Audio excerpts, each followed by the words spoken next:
The Discourse starts right now with Cheryl Oates and Erica Barudis. Welcome back to The Discourse. Quietly, last Friday, the government released its COVID-19 report, an anti-science, anti-truth document that Alberta doctors say runs counter to the broadest, most diligent scientific collaboration and consensus in history. Now, none of us want to go back and relive the trauma of the COVID-19 days, and certainly it is worth taking a look and asking ourselves, what could we do better next time? But this report is not it. The report says masking is bad, that vaccines are bad, and recommends against them in the future. It instead calls for the promotion of alternative treatments like ivermectin and hydroxychloroquine, and says society should instead rely on herd immunity. The report, put together by a group of outlier physicians, is appalling in itself, but the bigger issue to me is how Danielle Smith and the UCP and this government have become so indifferent, so hostile to the truth, that when the truth or the facts don't suit their political agenda, they just change them. And that is a very scary reality for the people who live in Alberta. Oh my gosh, I don't even know where to start on that, but I love these like off the top Cheryl rants. There's actually a lot in there that I agree with. There's a lot that I don't agree with also. So first off, I just want to say thank the Lord. This report is done and it's been given and we can all fucking move on, because this was a campaign promise. Give the premier cred that she followed it through. But how many task force do we need? We've already had one. We had Preston Manning's. Yeah, but you know what? I was thinking about that this afternoon. Was like the Preston Manning one had some very good takeaways. There is 45 recommendations we should look for out of alternate here. Science. Everybody, the real science doesn't count anymore. No, but there was some big chunks and big themes taken out of there that I think also dovetailed the way of what the government was going to do. What do I think the government is going to do with this? Is say, thanks for this report.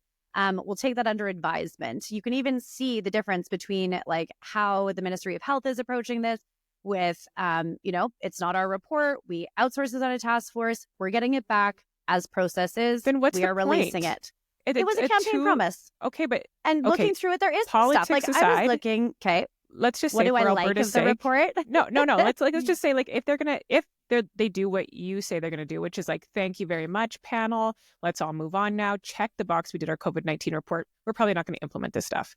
If that's what they do, what a waste of $2 million when the healthcare system is crumbling. $2 million for sure could have made a difference in the healthcare system rather than like a bullshit report. I think that's a bit of a stretch. They're not going to it's not going to fix the healthcare system by this. I do think that this process, I would still rather see it used for it. Myself included, wanted like to understand the best practices and what we can do. I think we can all agree in hindsight. Do you think you got that from this? There's a few points that we'll get to that I think are like valuable. If I see the word transparency, That's a no. word, I do not want to see the word transparency for a long time after reading this report. And I will say I didn't read the 300 pages. I read a lot of the executive summaries and kind of looked at all the the pop outs. And I read a lot of news clips that were probably more on your side of things. But no, I want to like talk about the purpose of this, right? There was a lot of people that elected Danielle Smith and got involved in leadership because of her stance she took. Rightfully so, she commissioned this report, not sure the breadth or the analysis, all of those things, and the back and forth. Like we were talking about this, they did get it in November. I'm sure a lot of deliberation of or even just like discussions of how we release this. What is the message to Albertans? Because of your point, like there's probably other ways to reuse this. And what they landed on was wait until there's okay, go ahead. Okay, so who's interrupting who now, Cheryl? No, but it's like, okay, so the purpose was this postmortem or this like review. And there is some tangible things in there that are like, this is what we did. I think we can all sit here, and I have a lot of friends that were like super, like following all the rules, beyond being extra cautious, very, very scared, all of those things. And they're even sitting there being like, you know what? We shouldn't have pulled kids out of school. We shouldn't have created these passports that really divided our nation. We should have done this like a national approach as opposed to all these one-offs, or that we should have just been Alberta first. Like I think a lot of people on either side that are just like, okay, we've now digested and looked at it. Now, do I think this report knocked it out of the park and it's not just going to sit and maybe collect some dust? But there is points. I mean, I do agree with some of the transparency pieces, not to that level, but like there is some where it's just like, fuck, guys, just tell us what you know. And there was so much like, secrecy, I think, as people felt. So I do think having this, I think there was, there's this recommendation. There's 45 of them. I'm not even going to bet. No, because I'm like trying to find the shit that I said I liked about it. So I totally think it is like COVID-19 was a first of its kind pandemic in this era of the world. And for sure, we should look at what we did well, what we didn't do well, what could have gone better. That is good due diligence. That is best practice for any government anywhere. And I think that was the intention. But when pulling together, Premier Smith called it 2 years ago. It's impossible for that to have been the intention because she pulled together almost solely What did you call it contrarians. in your rant? You were like, evidence, anti-truth, anti-science. And it is like basically you found like No, all about the doctors people. said one thing, and this small group of people, and the premier said, I'm looking for contrarians and their ideas, which is totally fine. But then you hold up those ideas next to each other. You don't find like the five people, the five doctors in this province who said we don't like the way things are going compared to the majority, and let them write a report unchecked. What was like it, 5? That is okay. Well, like 10. 7. Okay. But that is not like Facts, that's Cheryl, not evidence-based. good. That's 10. not looking back and saying how could we do this differently. They didn't even talk to Dina Hinshaw. Yeah, I think it was like what I found is it didn't seem like it was well written. And I guess I'm like leaning into like use a freaking synonym for transparency or something like that. I literally was like, stop writing that. But, and I do think there is an accountability. There's a report back. No, I will say, I think one of the biggest things is, again, they were not comparing, contrasting to what happened versus not. Like their recommendations are, I think some of them are even achievable in the sense that they're more emotionally driven than they are like tactical. So I think that's a challenge that's coming out of the report. But it's also like the government putting this report out on its website gives the report credibility whether they decide to put their recommendations in place or not. But there's an accountability that the government has for doing a report. We all know this. You guys did it. I've done it. You put reports out. You have to release them. The government usually, and this is why this report is different, the government usually does not put out reports that contain medical advice that run counter to the broadest consensus in history. In fairness, though, this pandemic is a first of its kind. Nothing has done like it. So I don't think you can even compare it to how it was done. But you can. I was guilty of putting out reports a decade ago on a Friday because you don't really care. There's an accountability to like release it because you've commissioned it. But you should care, and Albertans should care because let me just go back to this on every report you commissioned. I get this one, but I'm saying they released it. She was accountable to what she said she was going to do during her leadership. Did it prove to be the step-by-step guide that we're going to use if anything like this happens again? I'm going to guess no. But the report in itself is damaging. And I just want to go back to like whether they implement it or not. I want to go back to the statement that Alberta Medical Association put out because this is a professional body that represents the majority of doctors, and probably not the doctors that penned this report, but the majority of doctors in Alberta. And they released a statement saying, I said part of it at the beginning, that the report runs counter to the broadest scientific consensus in history. They also said the report sows distrust. It criticizes proven preventative public health measures while advancing fringe approaches. It makes recommendations for the future that have real potential to cause harm. At a time when our hospitals are struggling to stay afloat, patients are waiting for care every hour of every day. The $2 million price tag for this product could have been spent much better. Okay, I think that's kind of bullshit, though. Like, I'm sorry. Again, this $2 million, when it's $22 billion, there's no fucking way the doctors are going to solve healthcare with $2 billion. No one's saying No, but they're using it as like a crux. Like, I am so sick of AMA because, one, you talk to a lot of people in the association that the hierarchy of it is not necessarily speaking for the goodness of people. So I know, but you said that about the last president, and then the president changed, and now they say one thing you don't like, and you don't like them again. But you're also saying that the report is damning. Well, the report is only damning, Cheryl, if the government takes those policies. It's ridiculous. It's appalling. Fair. It's fine. Sure. Call it whatever you want. It's all of those things if the government actually implements them. It doesn't sound like usually in a report.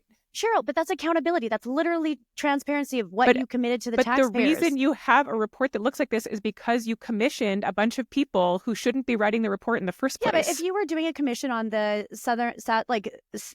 northern Alberta You like would river find or the Athabasca River. experts on You would it to go do, talk but you would about go it. do it. They might come out with like a really fucking hard plan that the government has to then look at and take recommendations. That's The not the difference, same. though, look at the one when we're going to talk about coal. 7 out of 8 recommendations. But the government believed that this was and the intention in the outset. I don't think this is what the government thought they were going to But the get. government They had now got checks it. along the way. They chose this panel. Danielle Smith absolutely knew when she commissioned this panel that this is the kind of report she was going to get. They got to read the report. I wasn't even expecting this. To be fair, they got to I read thought the there was going to report. be Okay, a just lot let me more. finish. They got to read the report in August and make whatever changes that they made between August and December, and then they received the report in December and put it out. So it is like, if this isn't just the government just receives the report and due diligence, put it online. The government chose this report, this panel, this mandate, and then Yeah, but this who is knows their what it was finished said product. before? I'm just saying this is detrimental to Okay, so what are you public saying? health What is the advice in alternative? Alberta.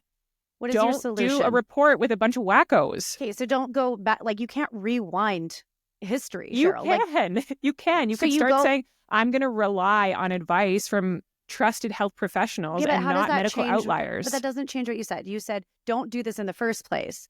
Well, I don't think their intention was to get this report. They probably But if guided it along the way. Who knows what the fuck this report looked like if the government, I'm sure, was like, this is, let's coach this. But I think they also were very clear in all their communications. I've said, like, this is not a government report. This is not in council or with government members being a part of it. It is an independent third party, probably because of what it's showing and how the report's written. So you can say, like, we're not going to do this again. Cool. But, like, you can't go back in time. They should say that. And they should say why. If they're really going to say, okay, this report came up with some wacky ideas. First of all, we denounce them. This is not public health advice.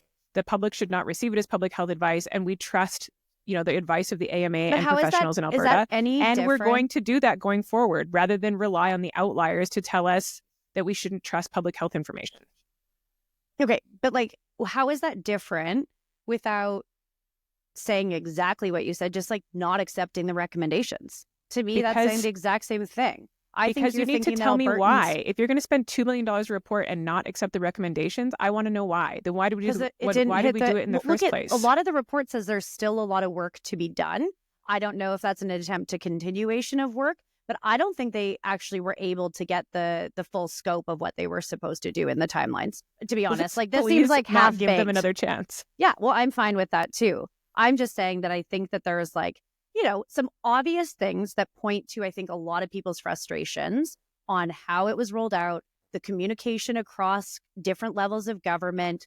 I don't know. One thing that stood out for me was, like, why would we go with an Alberta-made plan that has never been tested on anything and ignore all of the international and national, or using your own research for the report? I think there was things that, like, they did that really, like, took them down a notch. But you don't see the government, like, the government released it again. I think that's just due diligence. You've released a shitty report that you've had to answer to. I remember one on children's deaths that we had to release. Like, there's stuff that you just know that's, like, how governments operate, you have to speak to. I don't think this government came out and were like, we love this. This is it. It was like, we had a report. Thank you for this report that you're giving us. We've received it. A lot of times they come out saying how many recommendations they're going to, and they didn't come out and say that.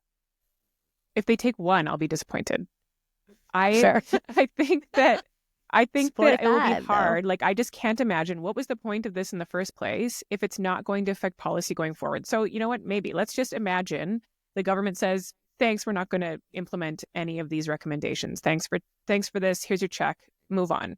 I just cannot believe that even the report itself is not going to influence policy going forward. This is the whole reason that Danielle Smith and the UCP work to manipulate the facts, is so that it suits their political agenda. So I just can't imagine you're not going to use this now to implement a political agenda, especially when you know that a massive majority of your base has similar concerns around COVID-19 and vaccinations.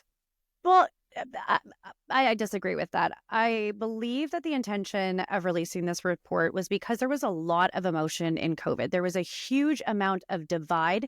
People were not agreeing on how it was done, who it was done to, how that happened, what happened to them in their lives. And a big group of that, I think, rallied behind Danielle Smith.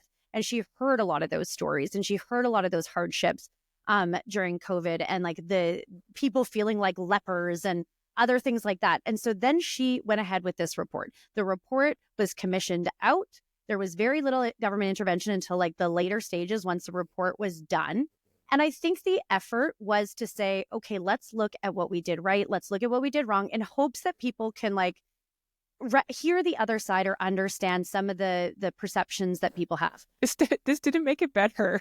No, vaccines are bad, masks are bad, and we should all use ivermectin and but what herd I'm saying, immunity. Cheryl, This is didn't that make is it better. that is the intent of the government. I was there when that But was then all don't happening. release it. Don't But release you have it. to release a report that you commissioned and back to No, the taxpayers. You don't. I'm Not in pretty this sure you case. do. You would have been better for them to just say, you know what, the But report's that's not different good. between It's actually policy and dangerous. rules. No, it's than actually just- dangerous. I for think the there's a public, lot of and we're people not going out to release there. it. I think there's a lot of because it's people not in the out there public that this has made them feel heard. This has made them feel that there is. What cost, though? Well, there is no cost if the government doesn't implement it. Well, $2 million for starters. That is one Like, cost. this is coming from a government, your part, like government that. I know, but you guys are supposed to be the fiscal 90 billion? conservatives. You care about 2 every dollar. million, You though, pinch like- every penny. Well, I would have liked to see that to go to frontline staffing.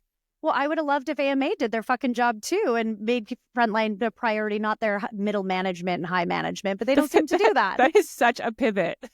Well, that is it's such true. like There's blame a lot casting. in the healthcare system that pisses me off, and I've just gone through it. I know you've gone through it. Like navigating this healthcare system is bogus, and I don't think it's a government fault. I think there's a lot of but that's not what we're here to talk about today, because I could go on a rant forever. Coming back to the report, I think that critical Cheryl can be very critical and angry about this report should the government take the recommendations. So far, nothing. I'm going to be angry You're just getting about the all report itself. heated about $2 million, and you guys would like burn that at It's a not cabinet even table. the $2 million is annoying. It's very annoying. It's the least of my concerns. My concern is that the government You put out a mentioned it report 6 times on their website that is detrimental. It is publicly detrimental to tell people you're right, vaccines don't work. To tell people you're right, don't worry, masking's terrible and it can actually make you sicker. To tell people There's people ivermectin out is there that actually a believe- good treatment and hydroxychloroquine is actually good treatment. It's not. It's medically proven not to work. Herd immunity is not a cure to a pandemic. That's what this report says. And so, yes, it is damaging. The report itself is damaging. I think there are pieces, like there's a lot of good pieces on children and the activities and the impact that it had. There's some on the transparency and accountability that elected officials have and just streamlining it so that we're not putting it. I don't think it should be put on one person. And I think that that's sometimes how the structure went. It was made so political, right? Politicians, we've seen it in even the last 2 years of elections, how political this got, and it's public health. So yes, do I love this report? No. Am I defending this report in its on its end result? No. Am I in supporting the intent of it happening? Yes. I still stand by the fact that I think she did the right thing. One, to the people that were behind her in her leadership, and that's what she campaigned on. And two, because I think we were all looking for some answers and some clarity on a lot of unknowns and things that we, in hindsight, realized were really bad ideas. Did this report hit that mark? Absolutely not. And that's why I think the government's not going to take the recommendations, or at least in maybe more than my right hand. I don't know how much. I can't think of it. Like, even I'm looking through them right now, and they're very hard to be tangible. So Yeah. you'll be happy to know that I highly doubt, and you can be critical, and I'll sit here and be like, yes, Cheryl, my party did do that if they are putting these recommendations to effect. Well, all of this is taking place. We're going to stop yelling at each when other now. No one is paying attention. All eyes are still on the United States and on Donald Trump and the potential of tariffs on Canadian goods coming as soon as February 1st. We talked about this. It was our whole show last week. I actually wrote a Substack piece because I'm hip. You over can the find that on weekend. your LinkedIn. I saw Daniel it. I read Smith, it. I clicked on it. Basically the piece is about how Daniel Smith has displayed this surprising knack for diplomacy throughout this. You've seen her, go down, listen to her counterparts, try to make deals, try to negotiate. And yet she reserves that for only Americans. And so I wrote this piece basically saying that wouldn't it be amazing if Daniel Smith could put her own political goals aside and use this newfound knack for diplomacy for the greater Canadian good. And I'm still hoping that. I think she has surprised me in her poise over the last couple of weeks, and surprised me even more. I saw her on Power and Politics on Monday this week, and we'll play a quick clip because I think she's even moved further towards diplomacy in Canada. I think that we still do have a very constructive Council of the Federation table. We'll be meeting weekly. I'm going to be meeting with both Dominic LeBlanc and Jonathan Wilkinson this week. And my personal view is that you don't talk about these retaliation measures in public. You plan for the worst, but you hope for the best, and you lead with diplomacy. I think we have to wait and see what the Americans do. Are they going to do 25% across the board February 1st? Are they going to do any carve-outs? Are they going to identify particular trade irritants? Or are they going to drop it all together, knowing that we still have an election to go through and a permanent mandate to give to a new prime minister? I don't know any of those things. The factors, in my view, are we can plan for those things, but we can't really know what our response is going to be until we see the Americans' first move. We don't want to be the first mover on this. We want to try to avoid the fight. And so if we can do that, great. And if not, then we'll have to make the judgment at that time. I think it's nuanced, but I do think there's a bit of a shift there where she was sort of like only Captain Alberta in the past. And now when asked about sort of the Team Canada approach, she's been sort of reproached publicly for saying you're undermining Team Canada by saying, I'm just here to appease the United States. She sort of backtracked from that. And in that clip, you can hear her sort of lean into Team Canada and talk about not negotiating in public and nothing except for Canada's oil and gas is off the table.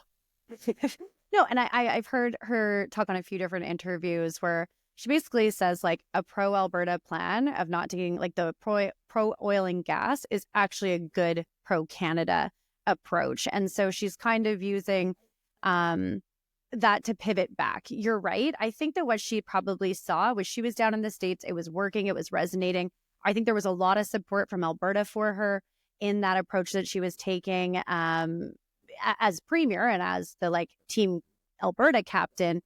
But now she's back on home turf. She's probably started to have some close conversations with some of her other premiers, kind of catching up, because I'm sure it was a whirlwind being down there, catching up on everything that is also happening up here, knowing that there's, they're having first minister meetings probably a few times over the next few weeks. And again, I think her tone was strong. And I liked, basically, you giving her street cred for being diplomatic.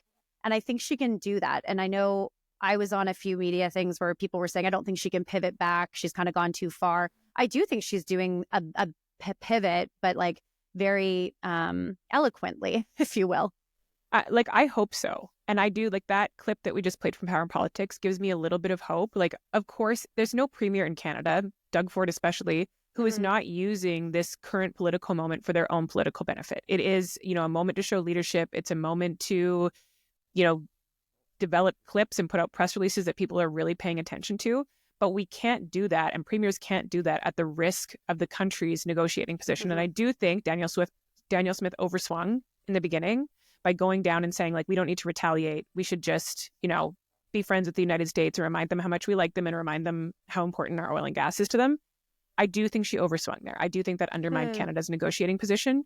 But she seems to be pivoting to working with her Canadian counterparts now. She seems to have a much more diplomatic tone when we talk about, last week she was talking about expediting failed pipeline projects. This week, she's talking about having conversations with her fellow premiers. I think she might have read my Substack about how she should do just that. But there is a bit of a shift in tone. And I think that is not only good for her politically, because I think she looked a little duplicitous, showing diplomacy in the U.S. and then coming back, right into hammering the federal government. But I think it's also good for her personal brand, too, especially looking ahead. She's going to have to work with a, likely future conservative federal government. And this is a much nicer tone for her to have built ahead of that. Yeah. And I think last week on our episode, we talked about why in her, 6-point plan did she talk about Energy East? The interesting thing is some of those other premiers out east and the other part of our country actually did start bringing that conversation up and were asked about it. And they were like, well, if we're, limited with our neighbor south of the border, we should be starting to look at a homegrown Alberta approach. So she might have been foreshadowing something or, thinking ahead of the game, which I do think that's, kind of how she would probably plays chess. But now I think that conversation is relevant of what do we do here if the U.S. is trying to make a little, border around themselves. Like, what can we do here to boost our own economy? And I think that that's the piece that they're going to talk about at these tables for weeks on end, even after the tariffs. How do we navigate this? How do we put some of our policies, so some of the more like the Liberal Party of Canada's anti-pipeline approach to all of our resources, how do we make this a very economically the powerhouse that we can be in it? So it's going to be interesting to see, though, how she continues to navigate this, because and I wanted to jump back because you did allude to Doug Ford calling an election for our listeners that only care about Alberta. But to your point, Cheryl, and maybe I'll get you to expand on it, is like Doug Ford calls an election in the middle of this when he's like, I need a mandate from the people. I think it was fucking brilliant because politically, it's brilliant because he's using the you hate Trudeau and you hate tariffs. And Trump is the challenger right now. Give me a new mandate so I can fight for you. And I think politically underlined genius. I think it's politically smart too, especially when you look at the tick up that he's seen in polling numbers since Donald Trump became president. Politically, it's really smart. Democratically, less so, but I'm sure that's not his number one focus. He's like, I get for another couple of years. Just let me at it. Yeah, and I completely agree. I think that it is the time for Canada to start talking about what can we do to bolster our economic and energy security. My issue was with the rhetoric last week and the week before is to say now is the time to expedite Northern Gateway and Energy East. To me, that's the opposite of diplomacy. These projects failed for a reason. They failed because of opposition. They failed because of regulatory hurdles. So let's go back. If what we want to do is build those projects, hopefully under different names, let's go back to the very beginning and say, let's work with the people who were opposed to find out, is there a path forward here, rather than say, in the interest of the country, let's just ram this stuff through.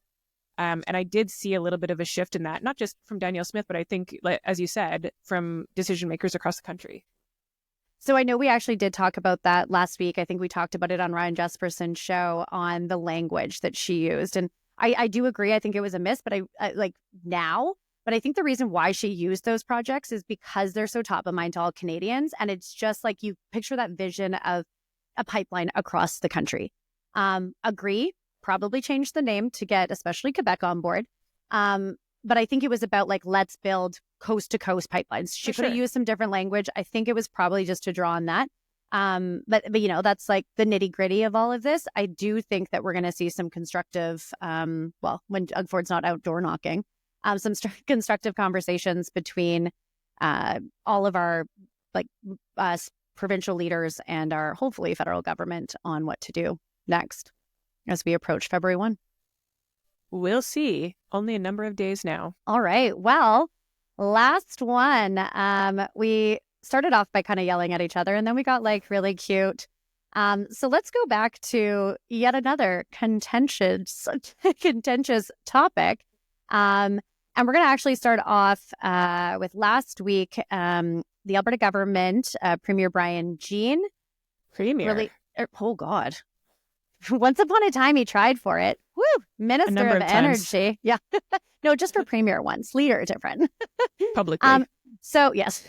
Lifting the pause on coal in Alberta. So last week on Friday, Cheryl and I were on Real Talk with Ryan Jesperson, and the three of us actually got into it. How can the UCP possibly justify lifting this coal mining moratorium? Came down to lawsuits. We will fight anybody over anything in court except the coal companies. I don't think you can be a conservative government, go and pay billions and billions of dollars when we're fighting with a budget. I think we're losing a lot more than you can put a price tag on by allowing coal. Talk to the people in Crow's Nest Pass that just went through a referendum and voted in favor of having their coal product. Look at the people who voted in that referendum. People that live there, Cheryl. Crazies on the left are screaming and putting lawn signs on their lawn. And I don't think Karen in Edmonton should be able to decide what happens in Crow's Nest Pass. Why? There are millions of people that will tap in some way, shape, or form to the water. If you're the premier, you say, I will fight any coal company tooth and nail to protect the headwaters of this beloved province. And be expropriated. Okay, so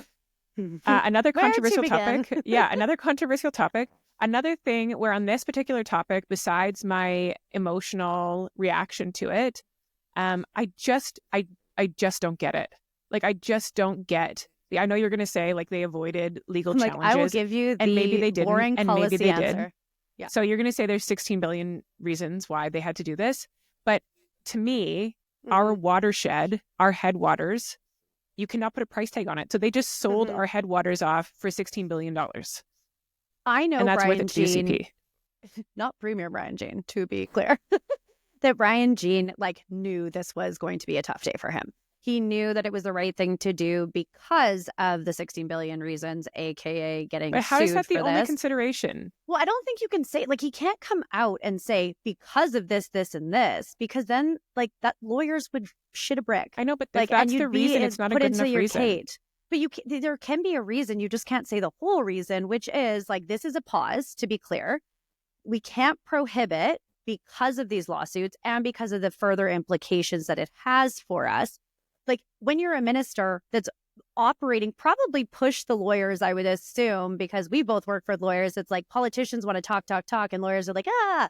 So it is about lawsuits, and they're navigating this. It sounds super unsexy. It is super fucking controversial. But I can say I don't think this man came out and was you know what? I'm going to win votes on this. It was but we need to protect the money and the further implications through this process. Okay, but And let's sounds- just go back in history a little bit, because this Yeah. was the UCP changed a policies that had been in place since the 1970s to protect this area. They changed it. They got massive public pushback. They paused it, and now they've unpaused it. That wasn't even the language they used, but now they've unpaused it. So if coal companies are suing them, it is only because the UCP did this in the first place and then flip-flopped over it. No, And it's coming so from a 16 bunch of years before, too. There's a few projects, too, that are outstanding from that. But it's basically essentially This is mostly because the government changed its mind multiple times in the last 5 years. And Albertans should not have to sacrifice their water because coal companies have sued them for $16 billion because they made poor choices in the first place. But all the coal companies, there is a regulator, as you know, there is process. So, and I hear you on the concerns of watershed. I hear it on the safety of the animals and the individuals that live there. Most of these projects either stop, but now they're trying to recoup and trying to expropriate the government.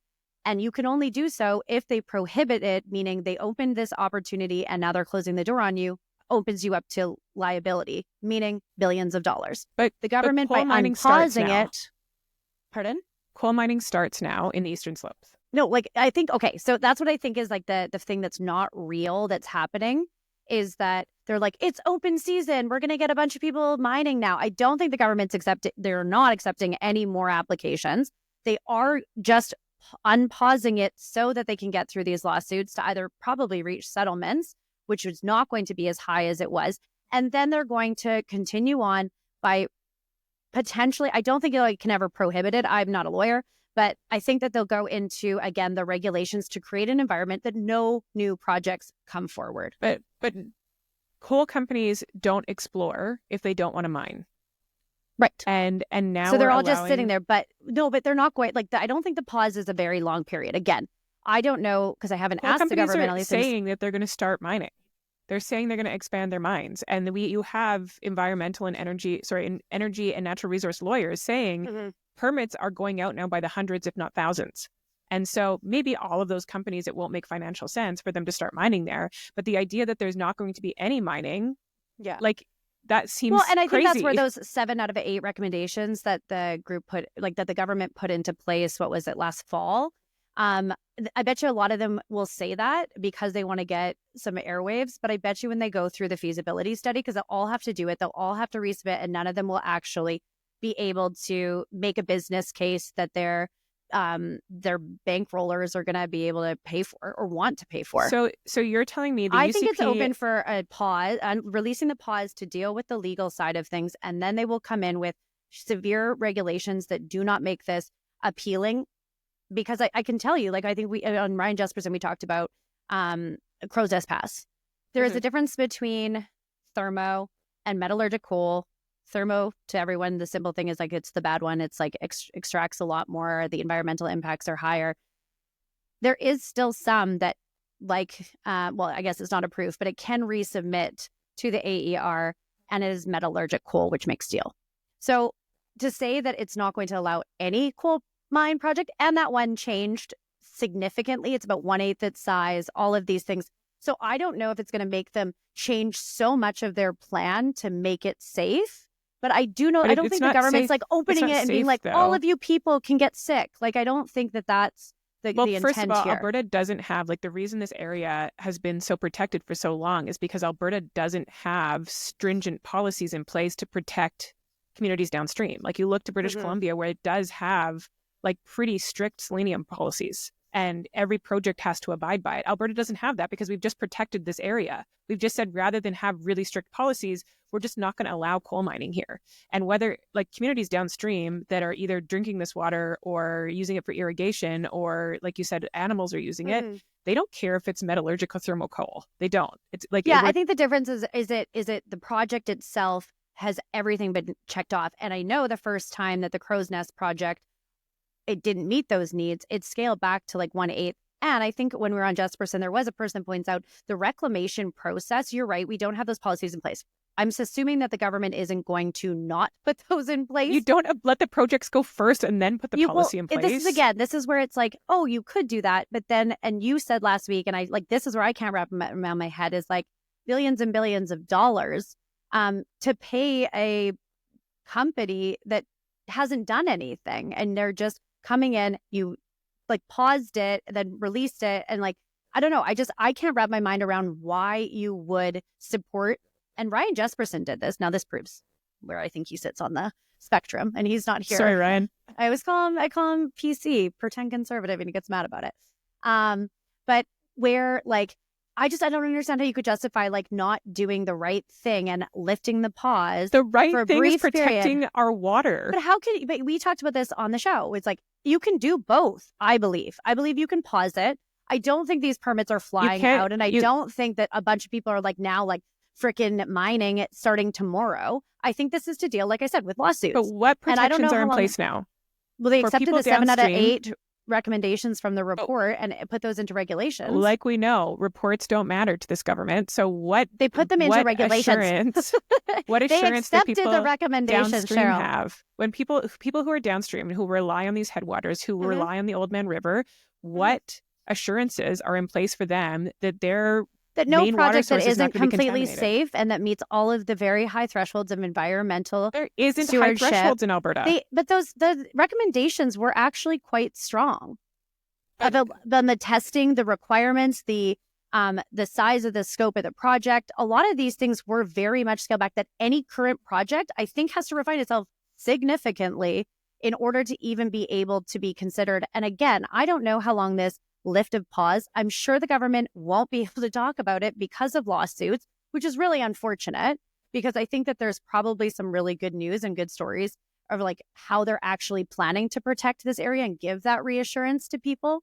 But because there's lawsuits, I think that they came out in the way that they did because they want to do in the long term the right thing and not screw over taxpayers for the next decade because of that.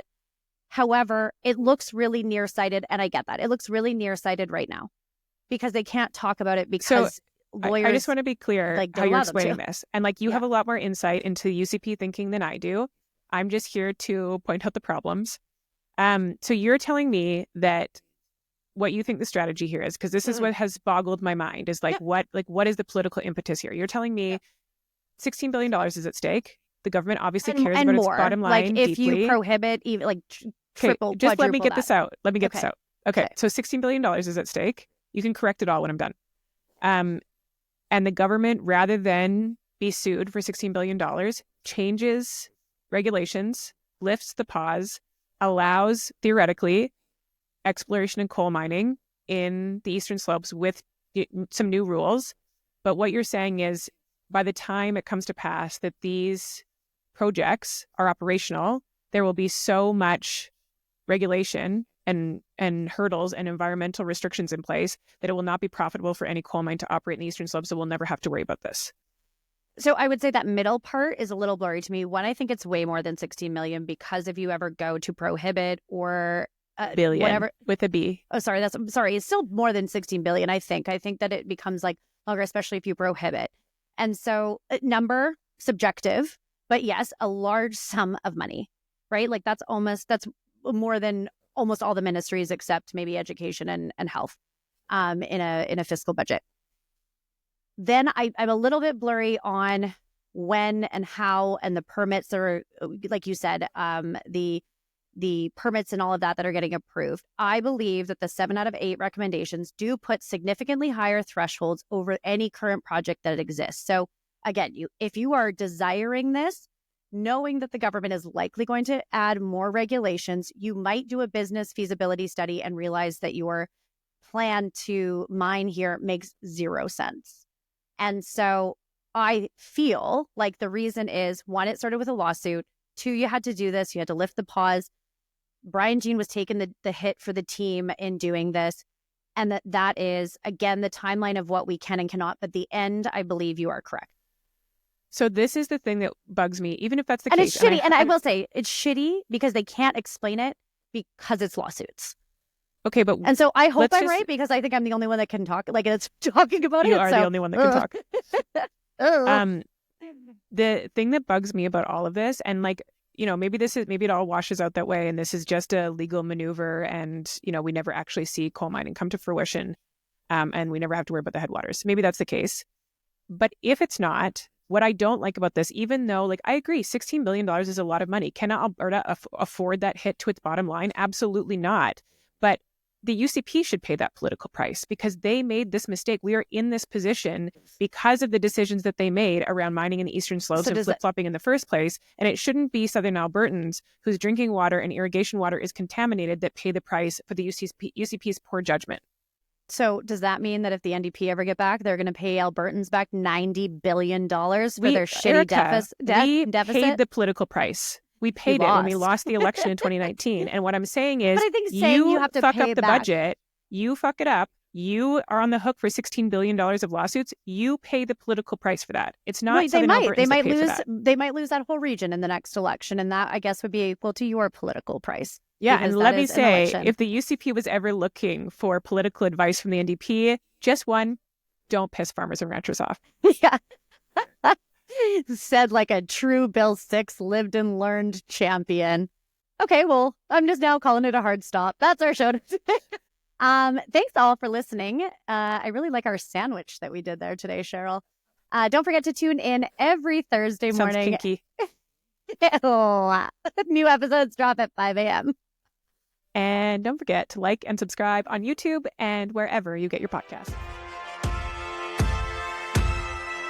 The Discourse is hosted by Cheryl Oates and Erica Barudis. Follow on Instagram @TheDiscoursePod. Subscribe to The Discourse on YouTube and wherever you get your podcasts.